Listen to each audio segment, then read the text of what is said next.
Hello dear parents and homeschoolers, you're welcome again to my channel. I'm Coach Z and it's been a decade of helping parents raise godly and understanding children and homeschool with unshakable confidence. Today again I have an amazing topic to treat, and that is 10 one-on-one ideas that will help you curb misbehavior. Do you realize that our children are attention seekers? They seek attention a lot. That attention, they are going to get it whether it's positively or negatively. And many times what happens is that they get this attention negatively. So most of the misbehaviors you see sometimes are just attention seeking. And for every wise parent or every trained parent, you will realize, for me, anytime I see my children start to misbehave, I begin to check how much one-on-one time have I had with this child. And the moment I begin to make amends, things begin to change automatically. Because for crying out loud, if somebody is not gainfully engaged positively, he will be negatively. So I'm going to be sharing 10 things that you can begin to do right away. And please don't forget to share which one resonates with you the most in the comments. Now, before I even go further, if you've not shared, like, or subscribed to my channel, please do. And if you are watching this channel for the second time and you are enjoying this content and you've not subscribed, why now? Or is it the third, fourth, fifth time?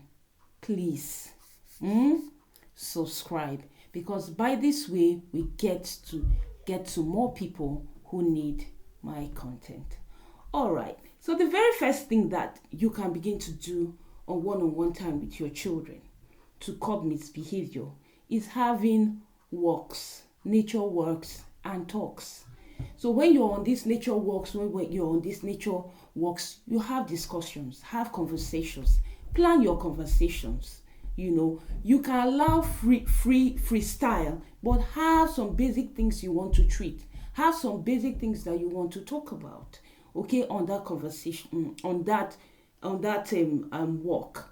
Okay, so conversation is one mighty way that you can teach your children without them feeling like they are being taught. Okay, and we in the Tag Parenting Academy, we have lots of conversation starters to help parents on this kind of talks. Okay, and we give that to anyone in our membership for free. The second thing that you can begin to do with your child, and I do in my children, because yes, as a mom, most times you find yourself in the kitchen.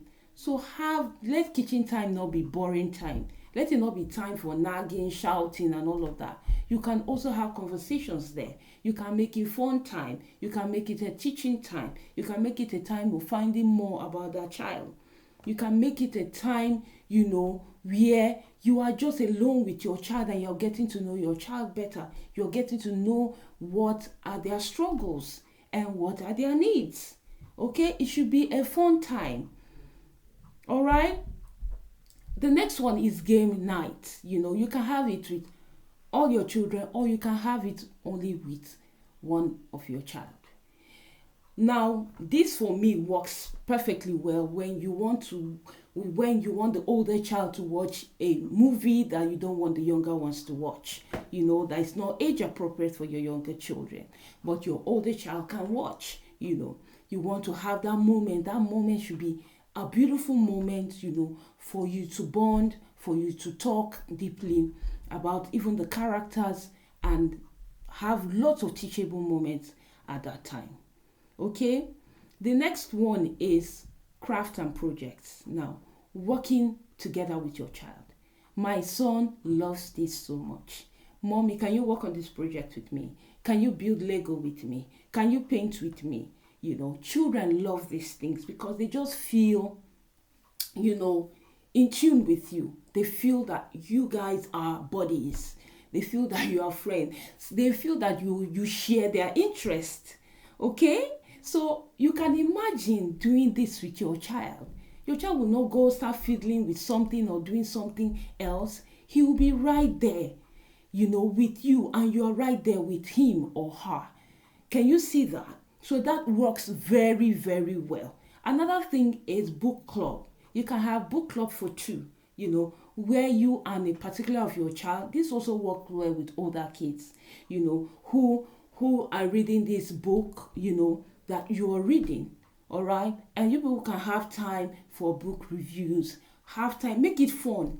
The thing about parents is that these things that we do, we do it sometimes, but we don't do it in a fun way. We don't do it with intention. We don't do it with awareness.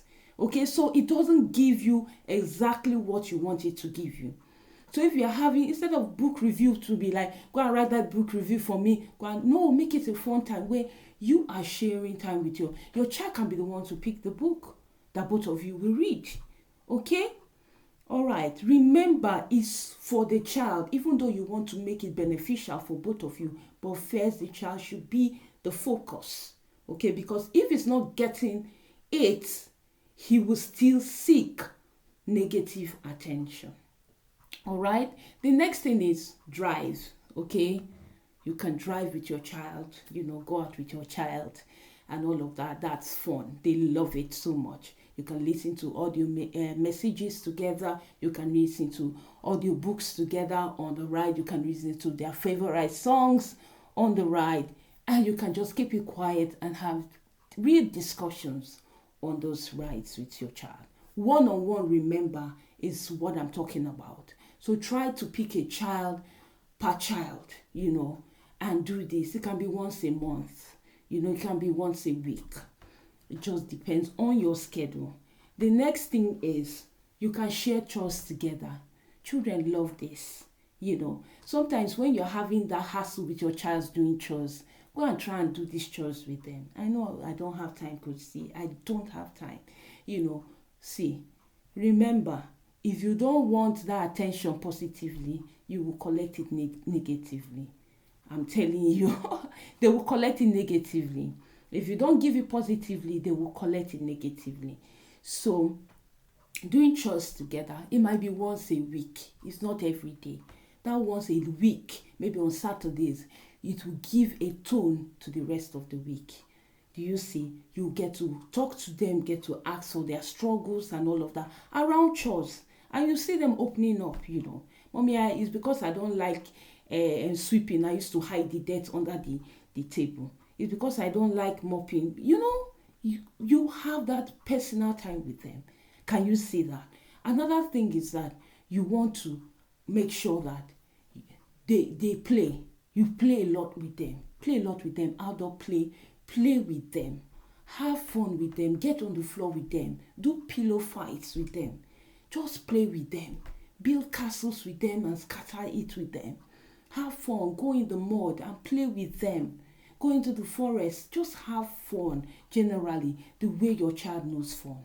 Do you see? Sometimes jump, jump on the trampoline. Just have that fun with them. It really keeps them going.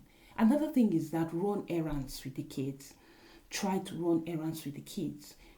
Instead of always sending them up and down. Or can we go together to go and buy something from the shops, together. I'm picking Femi today. I'm picking Deborah tomorrow. Can you see that? It gives that sense. Just say it. Instead of you to say, follow me to the market like he's suffering. Can you see? Like he's suffering. You're the one that will follow me to the market today and all of that. No. These are the things where we get it wrong. These are where we get it wrong. Another thing is that get your children in on the things you're doing, on the projects that you're doing. Let them feel that intimacy with you. Like, oh, I'm working on this project and I know it's of interest to you. So can you sit down? Can you give me an advice? Can you talk to me what I can do more and all of that? After you've briefed the child from your own perspective, the child feels involved. He feels very close to you. So these are things that will help you and change the game totally for you. All right. So till I see you next time, it's going to be bye from us. Bye.